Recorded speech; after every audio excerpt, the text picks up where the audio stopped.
పరిణామాలన్నీ కూడా అందరికీ తెలిసిందే. ముఖ్యంగా ఈ మీటింగ్ మీ ప్రెస్ మీట్ పెట్టడానికి కారణం ఏంటంటే కొన్ని ఎక్స్ప్లెయిన్ చేద్దామనే ఉద్దేశం, ఇక్కడ ఏం జరుగుతుంది అసలు ఏంటి అనే దాని మీద ఉద్దేశంతో మేము పెట్టాము. మా కమిటీ వచ్చిన తర్వాత అండి ఏ విధమైనటువంటి ప్రాబ్లమ్స్ కానీ ఏ విధమైనటువంటి అవినీతి పనులు కానీ జరగలేదు. ఏ విషయమైనా మీటింగ్లో అన్నీ చర్చించి మేము ఒక నిర్ణయం తీసుకుంటున్నామండి.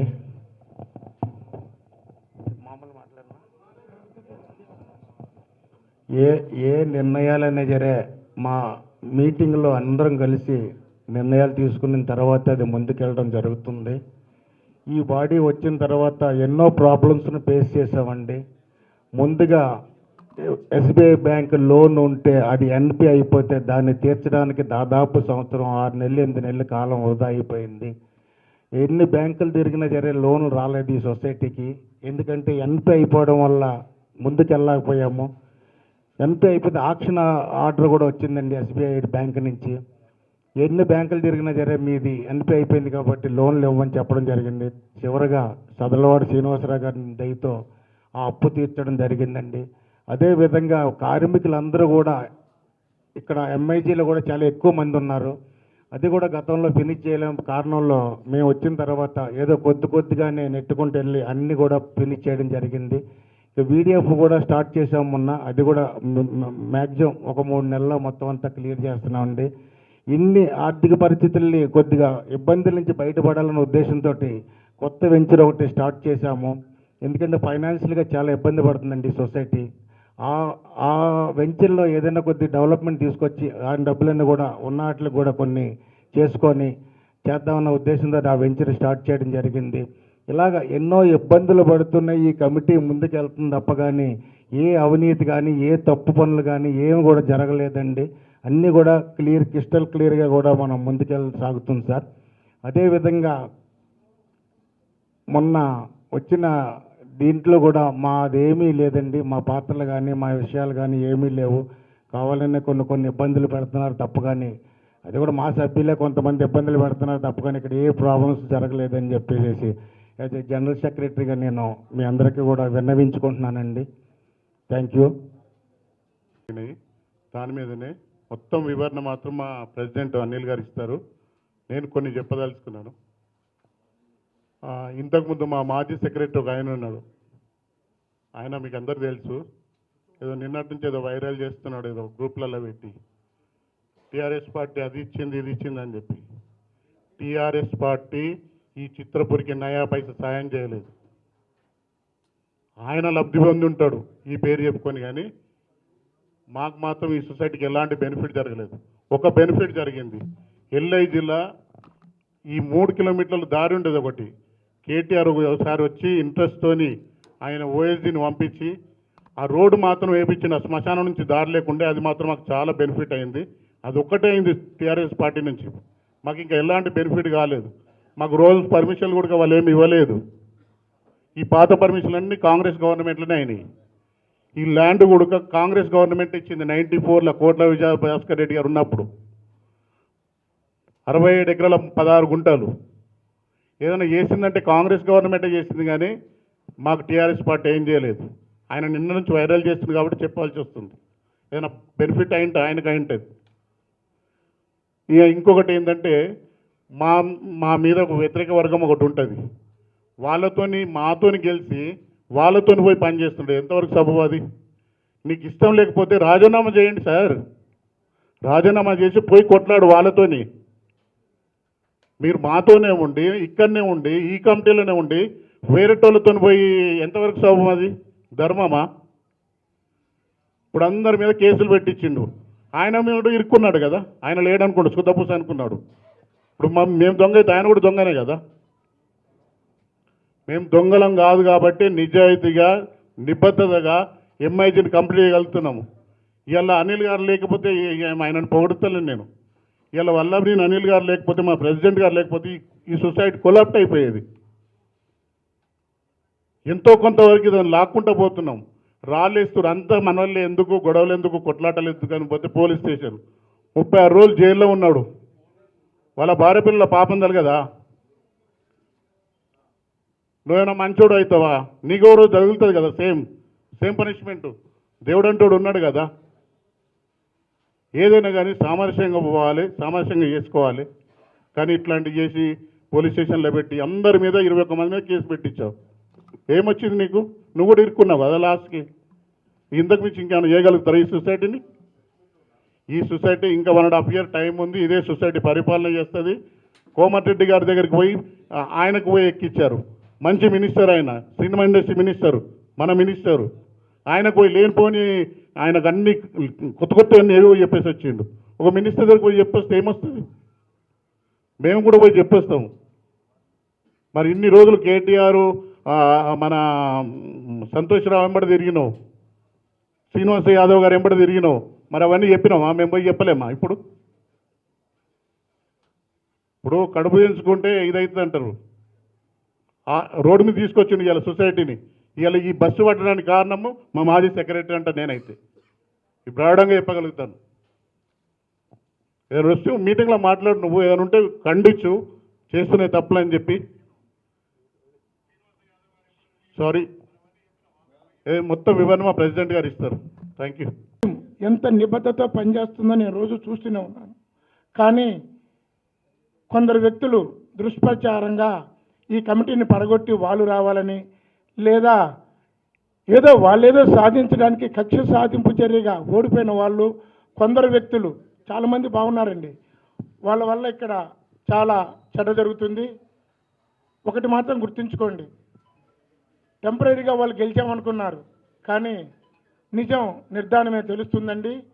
ఎవరిని ఏమీ దూషించకుండా మేము ఇప్పుడు ఈ ప్రెస్ మీట్ పెట్టడానికి కారణం మీకు వివరణ ఇవ్వడానికి.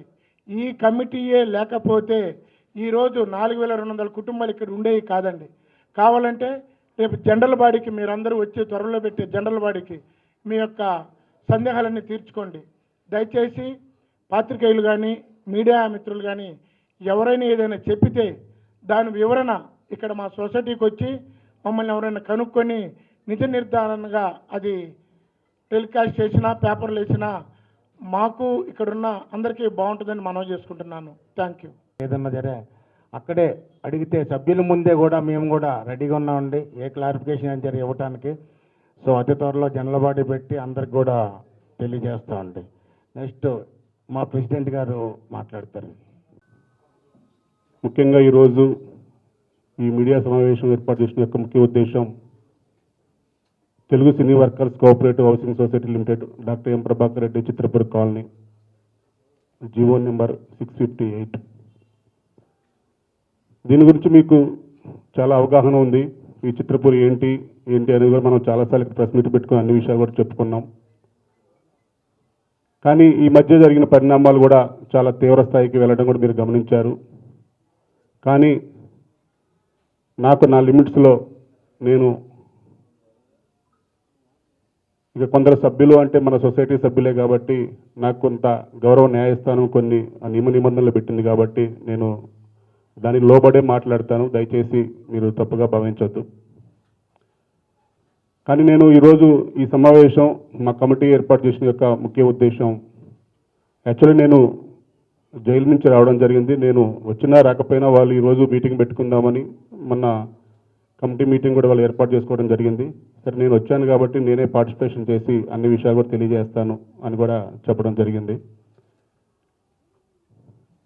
ఒక్కటే సభ్యులందరికీ తెలియజేసేది, మన చిత్రపూర్ కాలనీ ఎప్పుడు ఏర్పడ్డదో మీకు తెలుసు. 1994లో ఆ రోజు డాక్టర్ ఎం ప్రభాకర్ రెడ్డి గారి యొక్క ఆశీస్సులతో ఆ రోజు మంత్రివర్యులు శ్రీ కోట్ల విజయభాస్కర్ రెడ్డి గారు మనకి 67 ఎకరాల 16 గుంటలు ఈ ప్రాంతాన్ని మనం మీకు అలాట్ చేస్తున్నాను, మీరు డబ్బు పెట్టి కొనుక్కోండి అంటే ఆ రోజు ఈ చిత్రపూర్ కాలనీ మనం డబ్బు పెట్టి గవర్నమెంట్ దగ్గర కొనుక్కున్న ల్యాండ్ ఇది. దాన్ని మన దగ్గర డబ్బులు లేక 2002 వరకు కూడా అంచెలంచెలుగా కొనుక్కుంటా వచ్చాం. అంతిమంగా అది 2005లో మన డాక్యుమెంట్ రిజిస్ట్రేషన్ అయింది. మన తెలుగు సినీ వర్కర్స్ పేరు మీద డైరెక్ట్ రిజిస్ట్రేషన్ అయిపోయింది, మన సింగిల్ సేల్ డీడ్. ఆ తర్వాత పరిణామాలు తెలుసు మీకు. 2009లో కొలిజేటి రోషే గారి చేతుల మీదుగా ఇక్కడ భూమి పూజ చేసుకోవటం, ఆ రోజు నుంచి యాక్చువల్లీ ఒరిజినల్గా 2009లో ప్రాజెక్ట్ భూమి పూజ జరిగితే మనకి హెచ్ఎండిఏ పర్మిషన్ ఇచ్చింది 2012 కల్లా ప్రాజెక్ట్ కంప్లీట్ చేయాలి, దాంట్లో 4213 ఫ్లాట్స్ కట్టాలి అనేది మన జీవో, మన హెచ్ఎండిఏ పర్మిషన్ కూడా. ఆ రోజు సభ్యులకి ఆ రోజున్న కమిటీలో మేము లేము. ఆ రోజు తీసుకున్న కమిటీ నిర్ణయం ప్రకారం సభ్యులందరికీ కూడా 25% కడితే ఫ్లాట్ అలాట్మెంట్ చేయాలి అని ఒక మన జీవో ఉంది. దాంట్లో 5 కమిటీ సభ్యులు కూడా ఉన్నారు. 2 మన సినిమా వాళ్ళు, 3 ఐఏఎస్ ఆఫీసర్స్, అంటే cooperative commissioner, information commissioner, Rangareddy collector, 2 cinema వాళ్ళు ఫైనల్ చేసింది అలాట్మెంట్స్. అలా 2009లో జరిగిన అలాట్మెంట్స్ 2015 దాకా 6 అలాట్మెంట్ల రూపంలో జరగడం జరిగింది. 2015 లోపు 4213 ఫ్లాట్స్ కానీ రో హౌసెస్ కానీ అన్నీ కూడా కలిపి అలాట్మెంట్స్ అన్నీ కూడా అయిపోయినాయి. ఆ రోజు మా అలాట్మెంట్స్ అయిపోయాయి, ఫర్దర్గా ఏదైనా ఉంటే మీరే మేనేజ్మెంట్ కమిటీలో మీటింగ్లో పెట్టుకొని జల్లబడిలో పెట్టుకొని ఫర్దర్గా చేసుకోండి అన్న తర్వాత గత పాలక వర్గం 2016లో 7th అలాట్మెంట్ చేసింది, రిజిస్ట్రేషన్లు కూడా చేసింది. ఇక ఆ తర్వాత మీకు తెలుసు 2016లో ఐవీఆర్సెల్ కంపెనీ ఈ ప్రాజెక్ట్ అంతా కూడా టేక్ ఓవర్ చేసేది. స్టార్టింగ్ నుంచి ఐవీఆర్సెల్ కంపెనీ ఐపీ పెట్టడంతో సొసైటీకి కష్టాలు మొదలైనవి. అక్కడ ఐవీఆర్సెల్ కంపెనీ నుంచి మనకి సుమారు 90 కోట్ల రూపాయలు రావాలని చెప్పేసి మనం ఎన్సీఆర్టీకి కూడా వెళ్ళడం జరిగింది. ఆ తర్వాత యువర్స్ కన్స్ట్రక్షన్ అనే కంపెనీ ద్వారా వర్క్ చేస్తే వారు కూడా అడ్వాన్స్ రూపంలో తీసుకొని వారు కూడా సొసైటీకి పెట్టిన విషయం మీ అందరికీ తెలుసు. దాని మీద అప్పుడు మేము 2018లో పెట్టిన కంప్లైంట్స్ ఆధారంగా, కొందరు సభ్యులు పెట్టిన కంప్లైంట్స్ ఆధారంగా 2019లో ఈ సొసైటీకి ఒక సిబిఐ ఎంక్వైరీ ఎలాగో అలాగా కోఆపరేటివ్ యాక్ట్లో 51 ఎంక్వైరీ ఉంటుంది. అది కూడా అందరి మీద ఎంక్వైరీ జరిగింది. దాంట్లో క్లియర్గా 111 కోట్లు అడ్వాన్స్లు ఇచ్చారు. అదంతా కూడా వాటి మీద చర్యలు తీసుకోండి అని చెప్పేసి వాళ్ళు తీర్పు ఇవ్వటం. ఆ తీర్పు మీద మేము ఓన్లీ అడ్వాన్స్ రూపంలో వెళ్ళింది తప్ప అది మిస్యూజ్ జరగలేదు అని క్లియర్గా వాళ్ళు రిపోర్ట్ కూడా ఇవ్వడం జరిగింది. Only misappropriation, only advance of funds ఇచ్చారు తప్ప వీళ్ళు కమిటీ మిస్యూజ్ చేయలేదు, కానీ దాని మీద యాక్షన్ తీసుకోండి అన్నారు. దాని మీద మేము న్యాయస్థానాన్ని సంప్రదించాం. దాని మీద ఐవీఆర్సీఎల్ 46 కోట్లు ఇవ్వాలని చెప్పేసి ఆల్రెడీ ఆర్డర్ కూడా వచ్చింది. 46 కోట్లు ఇవ్వడానికి వాళ్ళు ఒప్పుకోవడం కూడా జరిగింది. అలాగే యువర్స్ కన్స్ట్రక్షన్ ఇవ్వాల్సిన 34 కోట్ల రూపాయలకు కూడా మేము ఆర్బిట్రేషన్, ఇప్పుడు ఎవరైతే మన నరసింహారెడ్డి గారు జడ్జి గారు ఉన్నారో వారి దగ్గర జరుగుతుంది. అది కూడా ఫైనల్ అయిపోయింది. ఫైనల్ ఆర్డర్ ఎనీ టైం ఎప్పుడైనా సరే రావచ్చు ఈ నెలలో. ఈ కమిటీ మేము 2020 డిసెంబర్ 10వ తేదీ ఇక్కడ జరిగింది, ఎలక్షన్ జరిగాయి. అప్పుడు ఇక్కడున్న కమిటీ అందరికి కూడా మేము అనిల్ కుమార్ వల్లభనేని, వినోద్ వాళ్ళ గారి ప్యానల్లో మేము అందరం కూడా గెలవడం జరిగింది. ఆ రోజుకే చిత్రపురి కాలనీలో 4810 మెంబర్స్తో అందరూ ఆమోదంతో పోటీ చేసిన వాళ్ళు కానీ అందరూ కానీ ఎవరైనా సరే మొత్తం అందరూ ఆమోదంతో 4810 మంది సభ్యులతో మాకు ఆ రోజు అప్పచెప్పారు. ఆ రోజుకే అలాట్మెంట్స్ అయిపోయాయి. ఆ రోజుకే యాక్చువల్లీ జీవో ప్రకారం 4213 ఫ్లాట్స్ అయితే 10% మాత్రమే ఎక్కువ ఉండాలి సభ్యులు. 4630 మంది ఉండవలసిన సభ్యుల దగ్గర 4800 ఉన్నారు అనేది ఆ రోజు నుంచి వస్తుంది. వెయిటింగ్లో ఉన్న సభ్యులను తీసివేయండి అని. ఆ రోజుకే సొసైటీ పూర్తి స్థాయి అప్పుల్లోకి వెళ్ళిపోయింది. కన్స్ట్రక్షన్ ఆగిపోయి ఇక్కడ ఎంఐజీ సభ్యులు కానీ, డూప్లెక్స్ సభ్యులు కానీ, రోవో సభ్యులు కానీ, ఇటు ఎల్ఐజీ హెచ్ఐజీ వాళ్ళు సరైన నివాసాలు లేక సరైన వసతులు లేవని ఇక్కడ ర్యాలీలు చేసి ఉద్యమాలు చేసిన రోజులు కూడా మీ అందరికీ కూడా తెలుసు. అటువంటి క్లిష్ట పరిస్థితుల్లో ఆ ఎలక్షన్స్లో మేమైతే చేయగలమని నమ్మి మాకు ఆ రోజు అప్పచెప్పారు. మాకు అప్పచెప్పిన రోజుకి 2020 డిసెంబర్ 10వ తేదీ అప్పచెప్పిన రోజుకి ఎస్బీఐ బ్యాంక్ ఆక్షన్లకు కూడా వెళ్ళిపోయింది. ఆల్రెడీ మొదటి నోటీస్ కూడా అయిపోయింది. అంటే మనం సుమారు 150 కోట్లు ఎస్బీఐ దగ్గర లోన్ తీసుకుంటే దాని ఇంట్రెస్ట్ రూపంలో 70 కోట్లు, మొత్తం కలిపి 220 కోట్లు కట్టలేక ఎస్బీఐ ఆక్షన్ కూడా వేసింది సొసైటీని. మన బ్యాంకులో పడ్డ డబ్బులు పడ్డట్టు వాళ్ళు తీసుకోవడంతో అప్పుడున్న కమిటీ, మేము గతంలో కమిటీ సభ్యులుగా ఉన్నాము. అప్పుడు ఈ వర్క్ చేయలేక, ఎంఐజీ వర్క్ కంప్లీట్ చేయలేక, డూప్లెక్స్ చేయలేక, రోవర్స్ చేయలేక ఎన్నో మాటలు మాట వాస్తవం. అటువంటి క్లిష్ట పరిస్థితుల్లో కూడా ఈ కమిటీ అయితే చేయగలదు అని మాకు ఆ రోజు బాధ్యత అప్పచెప్పారు. మాకు అప్పచెప్పిన రోజుకే సొసైటీ సుమారు 136 కోట్ల లోటు బడ్జెట్లో అప్పచెప్పారు. మాకు డబ్బు ఉండి ఎవరు అప్పచెప్పలేదండి. అయినా సరే మేము ధైర్యంగా ఈ సొసైటీ నిలబెట్టాలనే ఉద్దేశంతో ఆ రోజుకి ఇక్కడ ఎన్విరాన్మెంటల్ పర్మిషన్ కూడా లేదు, ₹1 డబ్బు కూడా లేదు సొసైటీ అకౌంట్లో. సరే గెలిచాము. ఆ తర్వాత జనవరి నెల, మీకు డిసెంబర్ 10 అంటే మీకు తెలుసు, మీ 16వ తేదీ ప్రమాణ స్వీకారం చేశాం. తర్వాత ఆ 1 మంత్ ఎటువంటి కార్యకలాపాలు లేవు. ఫిబ్రవరిలో బ్యాంకు వారి దగ్గరికి పలు విధాలుగా ఫిబ్రవరి నుంచి సుమారు 2021 సెప్టెంబర్ వరకు అడగని ప్రభుత్వ నాయకులు లేరు, మాకు హెల్ప్ చేయండి, లేకపోతే ఆక్షన్కి వెళ్ళిపోతుంది. సింగిల్ డాక్యుమెంట్, అది 3,000 కోట్ల రూపాయలు సింగిల్ డాక్యుమెంట్, 67 ఎకరాలు. ఇబ్బంది పడుతుంది. ఇక్కడున్న అప్పుడున్న ప్రభుత్వాన్ని అడిగాము, మన సినీ ఇండస్ట్రీ పెద్దలను అడిగాము. ప్రతి ఒక్కరిని జల్లబడి పెట్టుకొని ఎవరైనా ఉంటే ఒక మనిషికి ₹1,00,000 వేసుకొని మనం చేసుకుందామంటే ఎవ్వరు ముందుకు రాలా. ఏదైనా చేయండి అన్నారు తప్ప ప్రతి ఫైనాన్స్ సంస్థలకి లోన్ ఇస్తానంటే ఒక్కొక్క సంస్థ దగ్గరికి ఒక నెల రోజులు డే అండ్ నైట్గా తిరిగాం, కానీ ఏ సంస్థ అయినా సరే ఇస్తామంటున్నారు. లాస్ట్ మినిట్లో ఈ సొసైటీ కాబట్టి మేము ఇవ్వలేమని చెప్పేసి చాలా పరిస్థితుల్లో చెప్పారు. ఆ రోజు చదలవాడి గారి దగ్గర ఇవన్నీ కూడా తీసుకుందామంటే మన బైలా ప్రకారం ఫైనాన్స్ ఇన్స్టిట్యూషన్ దగ్గర మద్దతు తీసుకోవాలి తప్ప ఇండివిజువల్ పర్సన్ దగ్గర తీసుకోకూడదని మన బైలా ఉంది, యాక్ట్ ఉంది. కానీ మనకి ఒక్కసారి ఎన్పీ అయిన తర్వాత ఏ నేషనల్ ఫైనాన్స్ కానీ ఏ నేషనల్ బ్యాంకులు కానీ లోన్ ఇవ్వవు.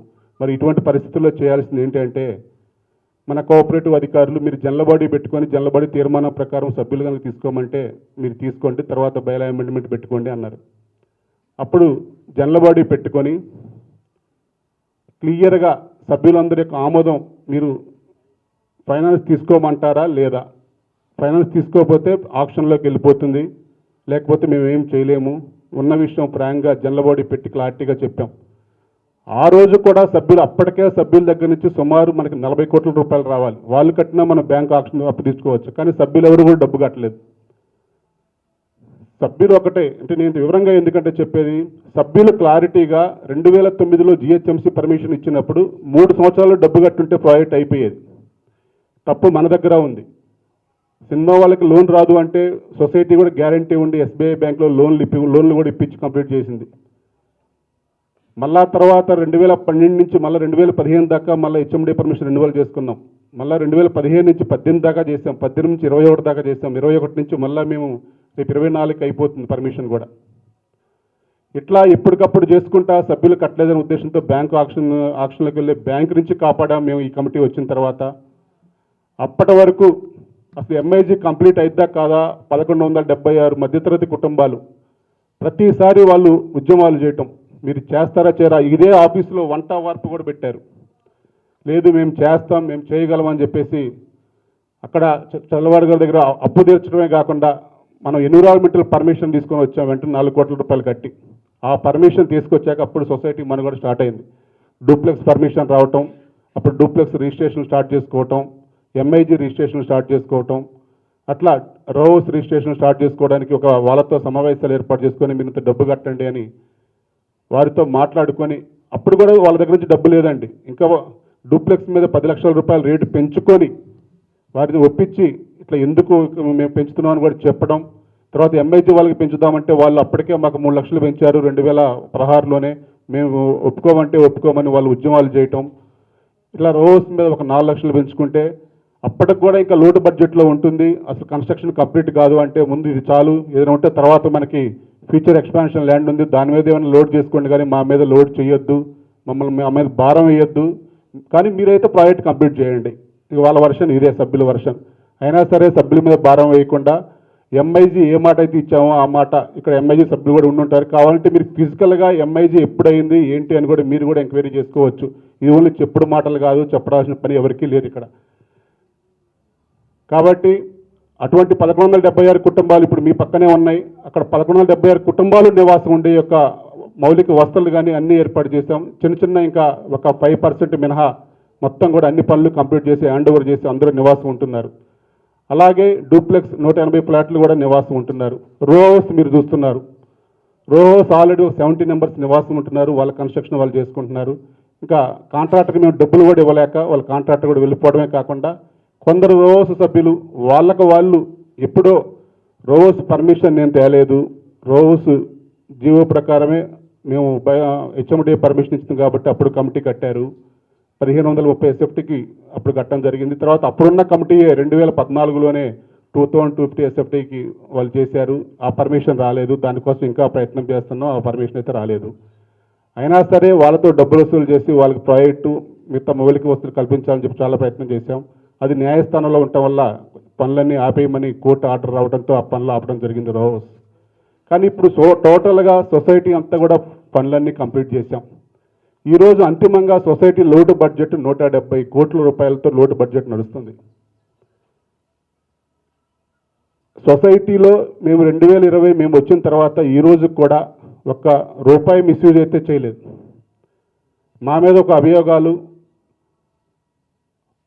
మెంబర్స్ కన్నా 10% ఎక్కువ ఉన్నారు, ఇల్లీగల్గా లోన్ తీసుకున్నారు.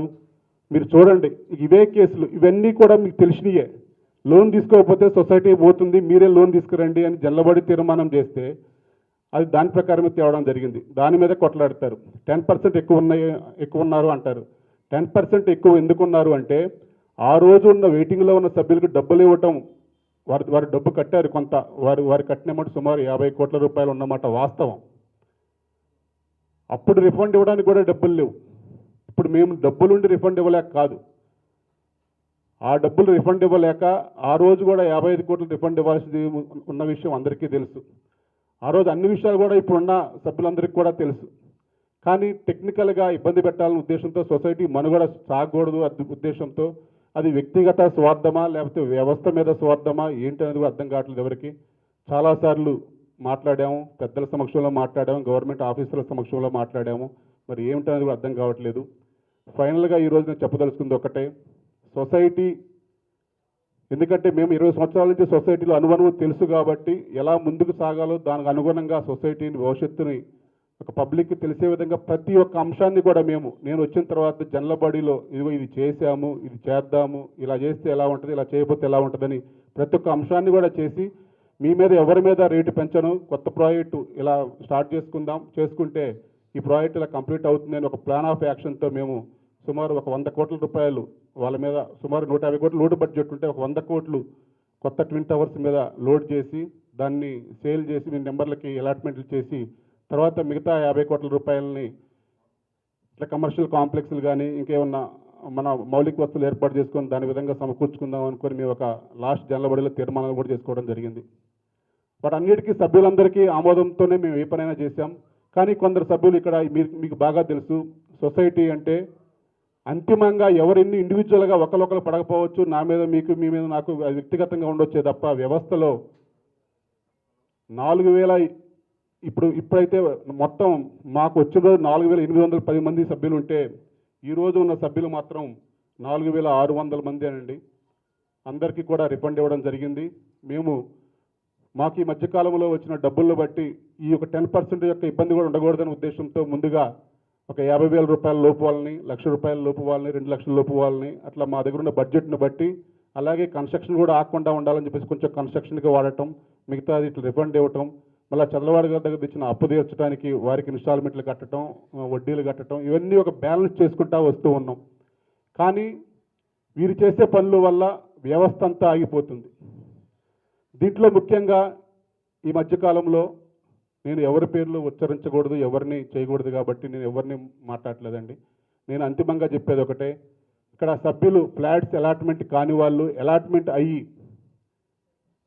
తొలగించబడ్డ వారు ఈ మధ్యకాలంలో బాగా మా మీద కంప్లైంట్స్ పెట్టడం విపరీతంగా, వారి వల్ల సొసైటీ మనుగడ ఆగిపోవటం, ఇవన్నీ కూడా జరుగుతూ ఉన్నాయి.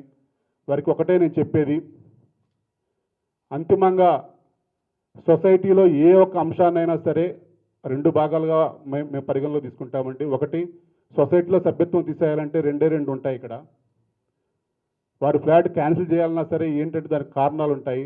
ఒకటి, క్లియర్గా చిత్రపూర్లో సభ్యుడు జాయిన్ అయిన రోజు సభ్యుడే డైరెక్ట్గా డిక్లరేషన్ ఇస్తాడండి మాకు.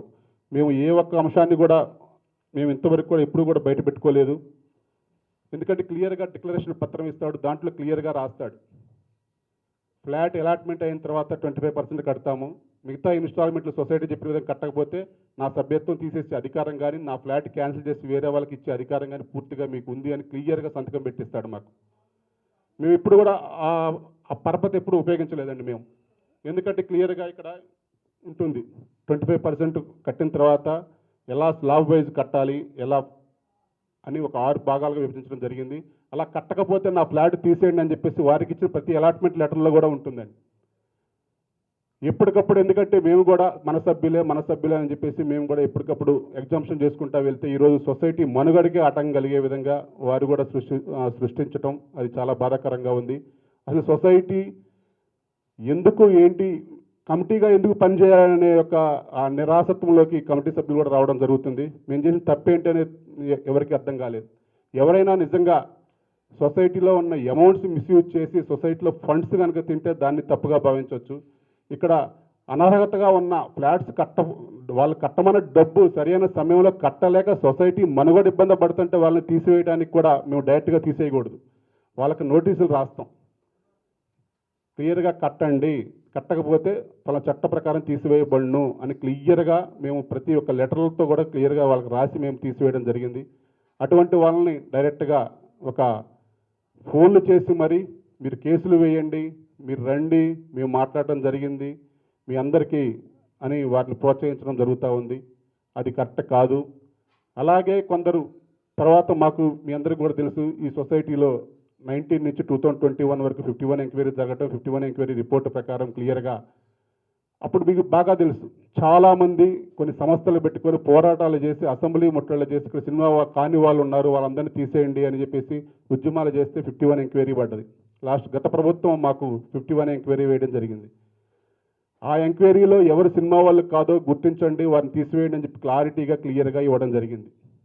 మేము వచ్చిన తర్వాత అది కూడా వారికి మరొక అవకాశం ఇస్తూ మీరు పలానా కార్డు ద్వారా పలానా లెటర్ ద్వారా మీరు ఈ సొసైటీలో సభ్యత్వం పొంది ఉన్నారు, మీ మీద ఇట్లా అభియోగాలు వస్తున్నాయి, ఈ కార్డు మీరు నిర్ధారణ చేసుకోండి అని చెప్పేసి వారి దగ్గర నుంచి మేము సమాధానం కూడా కోరడం జరిగింది. అలాగే వారు ఏదైతే మాకు సభ్యత్వం ద్వారా మా దగ్గర యూనియన్ సభ్యత్వం ద్వారా సొసైటీలో జాయిన్ అయ్యారో వారి సభ్యత్వాలను అన్ని యూనియన్లకు పంపించి వారి యొక్క డేటా కూడా తెప్పించుకొని వారి సభ్యులా కాదని గుర్తించిన తర్వాత వారికి నోటీసులు కూడా రాయడం జరిగింది.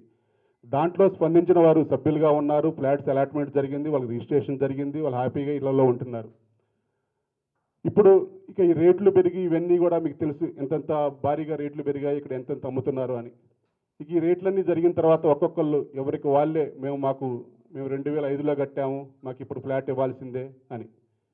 యాక్చువల్లీ ఇప్పుడు గవర్నమెంట్ కూడా అనేది ఏంటంటే మీరు తీసేసే అధికారం ఉంది కానీ ఆ మనీ రిఫండ్ ఇవ్వచ్చు కదా అంటారు. అసలు మనీయే ఉంటే ఈ ప్రాబ్లమ్సే ఉండవు కదా అని మేము ఎప్పటికప్పుడు అధికారులు చెప్పుకుంటూ వస్తున్నాం. ఒక 6 నెలల్లో మేము ఫండ్స్ జనరేట్ చేసుకొని కొందరు తీసేస్తామని. కానీ ఇంకొక క్లిష్ట పరిస్థితిలోకి వెళ్ళిపోయేసరికి ఇప్పుడు దాన్ని ఒక ఆయుధంగా చేసుకొని మా మీద విపరీతంగా ప్రెజర్ పెడుతున్నారు. అలాగే కాకుండా ఇప్పుడు కొత్తగా ఎవరైతే వెయిటింగ్లో ఉన్నారో డబ్బులు కట్టలేక ఉన్నారో వాళ్ళని తీసివేయబడ్డామో వాళ్ళందరికీ ఫోన్లు చేసి మీరు పోయి కేసు పెట్టండి మీకు ఫ్లాట్ వస్తుంది అంటున్నారు. కేసులు పెడితే ఫ్లాట్స్ రావండి. దయచేసి నేను చెప్పదలసిన ముఖ్య ఉద్దేశం అదే.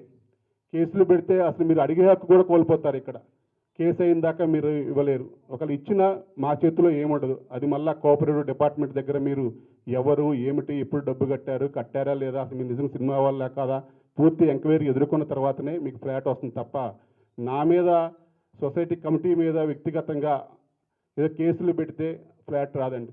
అలా కేసులు పెట్టి నేను ఇంకో 100 రోజులు ఉంటే 100 మందికి న్యాయం జరిగిద్దంటే నేను ఏ యొక్క గౌరవ న్యాయస్థానం తీర్పుకి నేను కట్టుబడి ఉంటాను, నేను సిద్ధంగానే ఉన్నా. అలా ఇచ్చేది ఉంటే మేమే ఇస్తాం మా దగ్గర ఫ్లాట్స్ ఉంటే.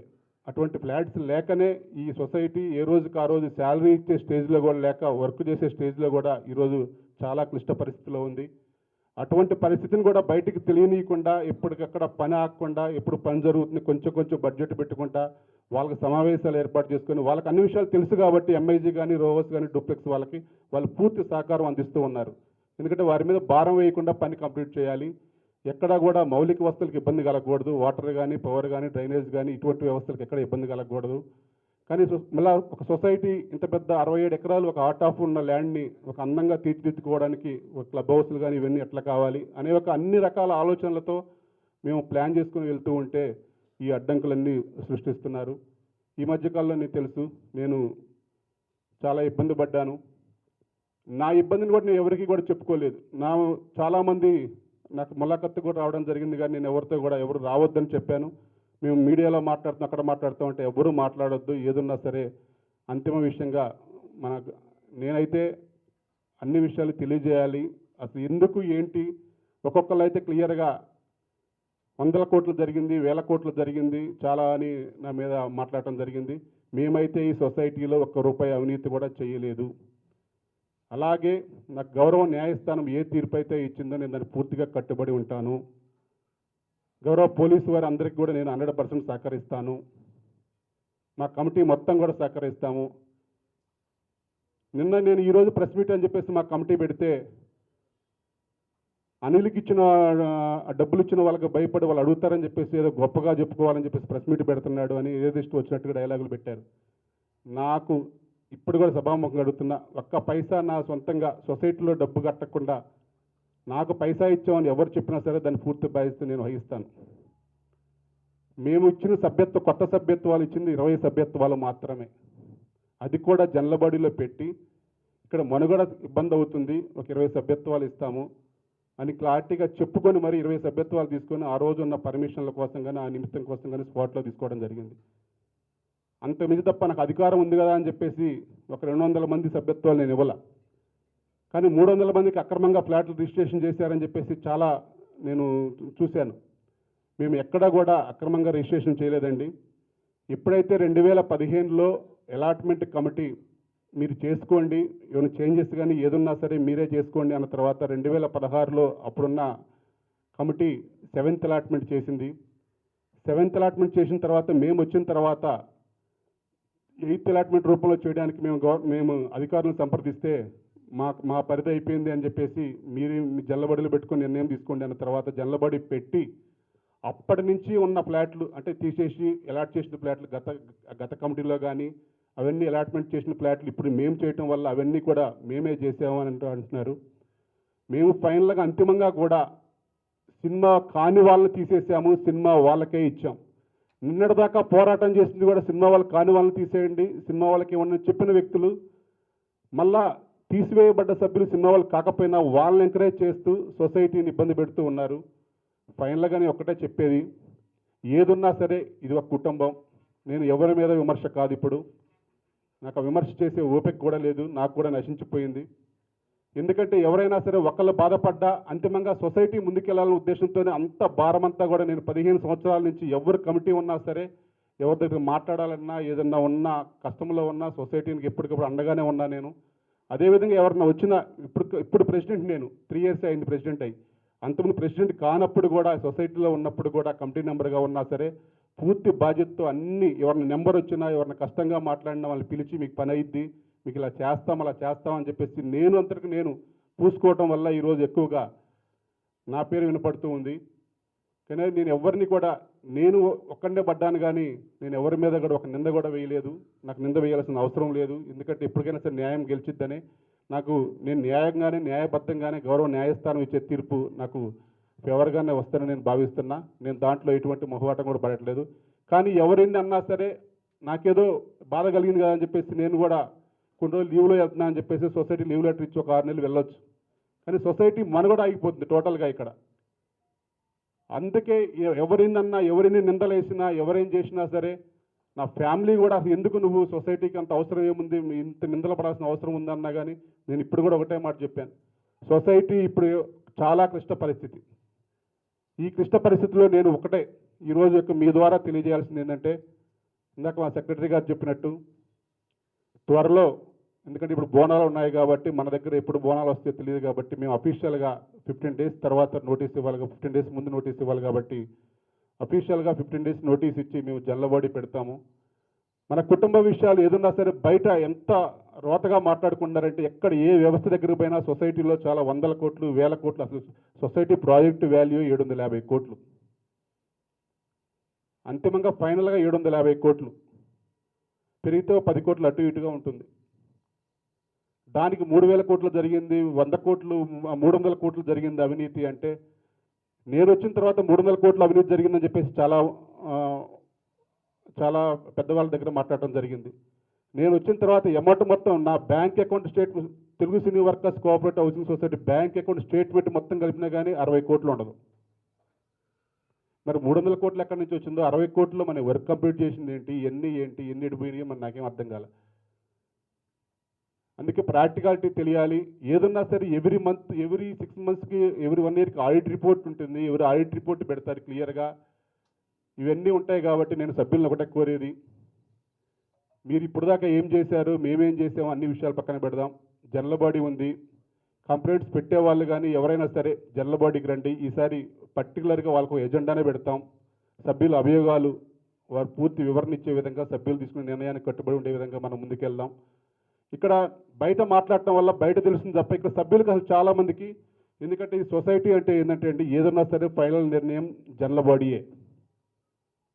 మనం బయట ఎన్ని మాట్లాడుకున్నా, ఎన్ని చేసినా, ఏ వ్యవస్థ మనం తప్పబెట్టినా, ఇంకోటి పెట్టినా అంతిమ నిర్ణయం జనరల్ బాడీకే ఉంటుంది. అందుకే ఏ సభ్యులకి ఏ అన్యాయం జరిగిందో ఆ ఒక్క సభ్యులు ఈ కమిటీ ఇట్లా తప్పు చేసింది, ఈ తప్పు వల్ల మేము ఖండిస్తున్నాము అంటే మీ 10 మంది కాదు, వచ్చే 4000 మంది కూడా మమ్మల్ని తప్పుపడతారు. అప్పుడు నిజంగా మేము తప్పు చేసామని భావించి మేము కరెక్ట్ కాదేమో అని చెప్పేసి ఒక నిర్ణయం తీసుకోవడానికి ఒక ఆస్కారం ఉంటుంది. ఎందుకంటే ఒక వ్యవస్థలో ఒక 10 మంది 20 మంది ఎక్కడైనా మనకు ఉంటారు, వ్యతిరేకంగా పనిచేస్తారు, ఒక 10% వ్యతిరేకంగా కూడా పనిచేస్తారు. కానీ అంతిమంగా దానివల్ల 4200 కుటుంబాలకు అన్యాయం జరుగుతుంది. ఇక్కడ ఈ చుట్టుపక్కల మీరు చూడండి, ఎక్కడ పెట్టినా ఎంత బిల్డింగులు కడుతున్నారు. ఇక్కడ మనం అదే ఒక ఫ్లాట్కి 2 లక్షలు 3 లక్షలు వేసుకుంటే అంతకన్నా మంచి మౌలిక వస్తువులు ఉండే యొక్క మన ల్యాండ్, మన సొసైటీ. కానీ ఏ స్టెప్తో ముందుకెళ్దామన్నా ఎవరికి ఇక్కడ సహకరించినట్టుగా లేదు. ఏదున్నా సొసైటీ వాళ్ళే చూస్తారు, వాళ్ళే కడతారు. ఎవరు కడతారు, ఎవరింటి దగ్గర నుంచి తెచ్చి కడతారు, ఎవరు కట్టరు. సొసైటీ అంటే ఒకటే, కష్టం వచ్చినా నష్టం వచ్చినా 4000 మంది 4200 మంది సభ్యులు భారం వేసుకోవాలి తప్ప బయట నుంచి ఎవరు ఇవ్వరు. అయినా సరే అటువంటి భారం వేయకుండా కొత్తగా మన దాంట్లోనే ఒక ప్లేస్ ఉంది కాబట్టి ఒక ట్విన్ టవర్స్ రూపంలో కట్టుకొని అక్కడ భారం వేసుకొని సొసైటీని ముందుకు తీసుకెళ్దామని మేము చాలా ప్లాన్లు చేసుకోవటం, ప్లాన్లు చేయటం, అందరికి సభ్యులకు వివరించడం, అన్నీ కూడా వాళ్ళ ఆమోదం తెలపడం, దాని ప్రకారంగా మేము ముందుకెళ్తున్నాం. కానీ ఇప్పుడు చాలా పూర్తిగా క్లిష్ట పరిస్థితులకు వెళ్ళిపోయింది. కానీ నేను అంతిమంగా సభ్యుల్ని కోరేది ఒకటే, మా తప్పుంటే అక్కడ చెప్పండి. జనరల్ బాడీలో సభ్యులు తీసుకునే నిర్ణయానికి మేము కట్టుబడి ఉంటాం. అక్కడ సభ్యులు మీ పరిపాలన మీరు అందరినీ కూడా మీరు మేనేజ్ చేయలేరు, మీరు సొసైటీ ముందుకు తీసుకెళ్ళలేరు అంటే కనుక అక్కడ సభ్యుల తీర్పుకి మేము పూర్తిగా కట్టుబడి ఉంటామని చెప్పేసి మీ సభాముఖంగా తెలియజేస్తున్నా. ఎందుకంటే మీకు మీడియా మిత్రులకి అందరికీ తెలుసు, ఇక్కడ చాలా క్రైమ్ బ్యూరోస్ ఉంటారు, అందరూ ఉంటారు. మేము 2020 డిసెంబర్ తర్వాత మేము వచ్చిన తర్వాత ఏమి జరిగిందో మీకు కూడా అన్ని కూడా మీకు అందరి దగ్గర పేపర్స్ ఉన్నాయి. నేను అదే చెప్తున్నా, మేము అలాట్మెంట్ చేసిన మాట వాస్తవం, రిజిస్ట్రేషన్ చేసిన మాట వాస్తవమే, కానీ అన్యాయంగా అక్రమంగా ఎక్కడా చేయలేదు. నిజమైన సినీ కార్మికులు చేసామే తప్ప ఎవరికీ చేయలేదు. అలాగే డబ్బు కట్టిన వాళ్ళని తీసేసి వేరే వాళ్ళకి ఇచ్చామే తప్ప డబ్బు కట్టి ఒరిజినల్ సినిమా వాళ్ళు ఎవరిని కూడా మేము అన్యాయం చేయలేదు. సినిమా వాళ్ళు కాని వాళ్ళకి అవకాశం ఇచ్చాము, అవకాశాన్ని వాళ్ళు ఉపయోగించుకోకపోతే వాళ్ళకి నోటీసులు రాసి మరీ తీసివేయడం జరిగింది. నేను ఆహ్వానించేది ఒకటే, మేము ఇప్పుడున్న పరిస్థితుల్లో ఇగోలుగా పోతే నేను తప్ప ఎవడు పాలించకూడదని ఇగో నాకున్నా, అలాగే మాకు న్యాయం జరగకపోతే సొసైటీ ఉండకూడదని మీకున్నా, సొసైటీ వ్యవస్థ దెబ్బతింటుంది. దయచేసి వ్యవస్థ దెబ్బతినొద్దు. మేమందరం కూడా, నేను కమిటీ వారితో అందరితో కూడా మాట్లాడాను. నా వల్ల కాక ఇది వ్యక్తిగతంగా వెళ్తున్నట్టుంది తప్ప వ్యవస్థ కోసం మీదుగా కాదు. కాబట్టి నా మీద ఏదో వ్యక్తిగతంగా నేను ఉంటే ఈ సొసైటీ మరి నాకు మంచి పేరు వస్తుందని చేస్తున్నారో లేకపోతే నేనైతే చేయగలను చేస్తాను నాకు కూడా అర్థం కావట్లేదు. అందువల్ల జనరల్ బాడీలో సభ్యులు కనుక నిర్ణయిస్తే మేము తప్పుకోవడానికి కూడా సిద్ధంగా ఉన్నాం. సొసైటీ మంచి చేస్తానని కనుక వారు పూర్తిగా వివరిస్తే, అందువల్ల మేము సభ్యులందరినీ ఆహ్వానించేది ఒకటే, ఏదున్నా సరే కేసులు పెట్టుకోవటం, ఇంకోటి వెళ్ళటం వల్ల మనకు న్యాయం జరగదు, సొసైటీ ఇబ్బంది పడుతుంది. ఈ రోజు నేను ఇప్పుడు రిజైన్ చేయొచ్చు. నాకెందుకు, నేను పెయిన్ నేను ఒక్కడనే అనుభవించాను. అయినా సరే నేను ఇప్పుడు కూడా చెప్తున్నా, ఆ బాధ ఉన్నా సరే సొసైటీ ముందుకు పోవాలంటే అందరి దగ్గర ఒక సమిష్టి నిర్ణయం ఉంటే దాన్ని స్వాగతిస్తాను. అంతేగాని బయట మన సొసైటీ గురించి తప్పుగా మాట్లాడుకుంటే ఇక్కడ నివాసం ఉండే వాళ్ళకు కూడా ఒక మంచిగా ఉండదు. ఎందుకంటే చిత్రపూర్లో ఉన్నామంటే ఒక బ్రాండ్గా ఉండాలనేది నా కోరిక. ఏదున్నా సరే ఇటువంటి అభియోగాలున్నా మేము తట్టుకోవడానికి సిద్ధంగా ఉన్నాం. దాన్ని బట్టి నేను ముందుకెళ్ళడానికి నేనైతే మాత్రం సిద్ధంగా ఉన్నాం. ఆ ప్రకారమే వెళ్తాం. ఏదున్నా సరే ఇప్పుడున్న కేసులన్నిటికి కూడా నేను గౌరవ న్యాయస్థానం, నేను పూర్తిగా నేను సమర్థిస్తాను.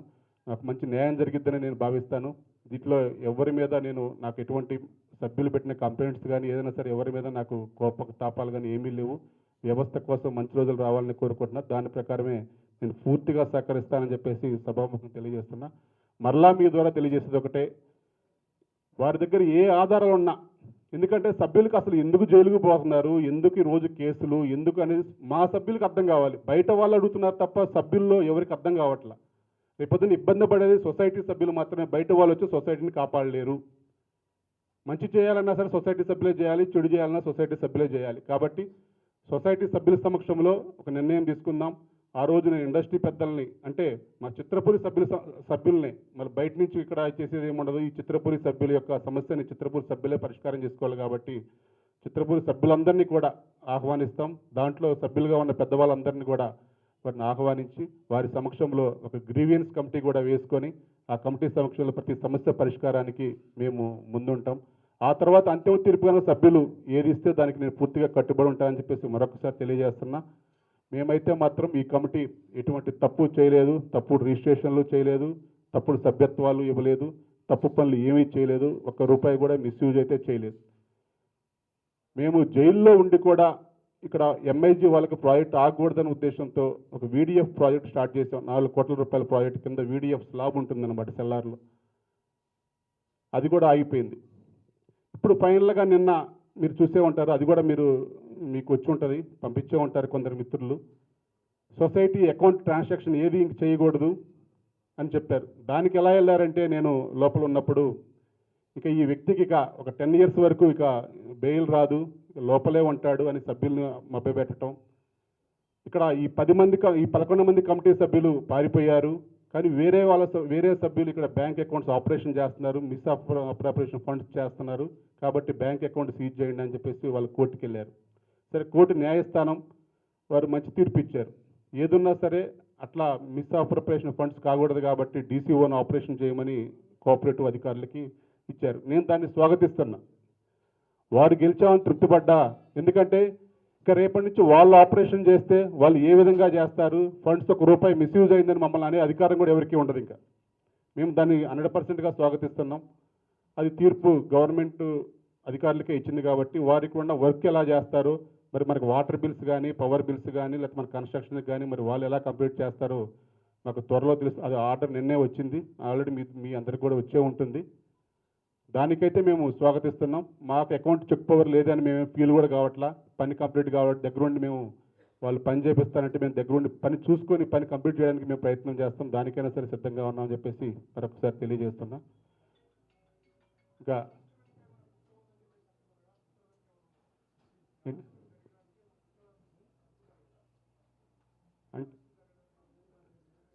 నాకు కుట్రలు కుతంత్రాలు అవన్నీ మనకేం వద్దండి ఇంకా. ఎందుకంటే ఎవరేదున్నా అంతిమంగా బాధపడ్డది నేను చెప్పాల్సింది నేను, ఇక్కడ కంప్లీట్ చేయాల్సింది నేను. రేపు సభ్యులు కనుక నిర్ణయిస్తే నా వెనకైతే వేరే బయట కుట్ర ఏముందో లేదు, మా సభ్యులే ఉన్నారో అందరికీ తెలిసిందే. సరే, ఆ సభ్యులు వెనక ఎవరు ఉన్నారో నాకు తెలియదు, నేను ఎవరిని కూడా మళ్ళా విమర్శించేది కూడా లేదు. కాబట్టి అది అంతిమంగా జనలబడిలో మాట్లాడతానండి.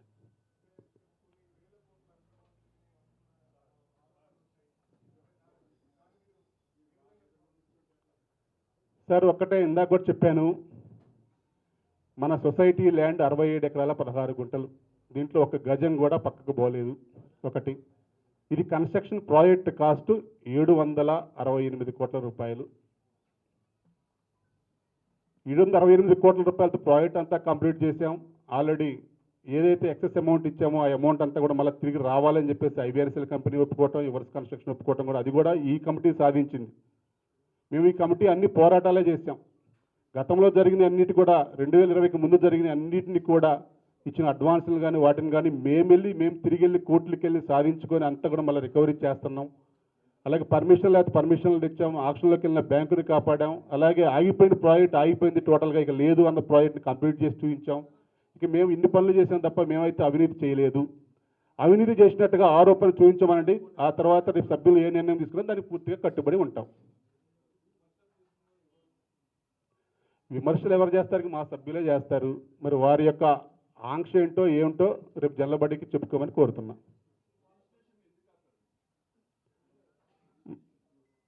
రిజిస్ట్రేషన్లు ఎందుకు అయినా నాకైతే తెలియదు, కానీ సొసైటీ రిజిస్ట్రేషన్లు అయితే గౌరవ న్యాయస్థానం ఏం చేసిందంటే జనవరి 25వ తేదీ 2024 తేదీ ఒక ఆర్డర్ ఇచ్చిందండి, 46502/23. దాంట్లో క్లారిటీగా క్లియర్గా ఇంకా సొసైటీలో 160 ఫ్లాట్లు రిజిస్ట్రేషన్లు పెండింగ్ ఉన్నాయి.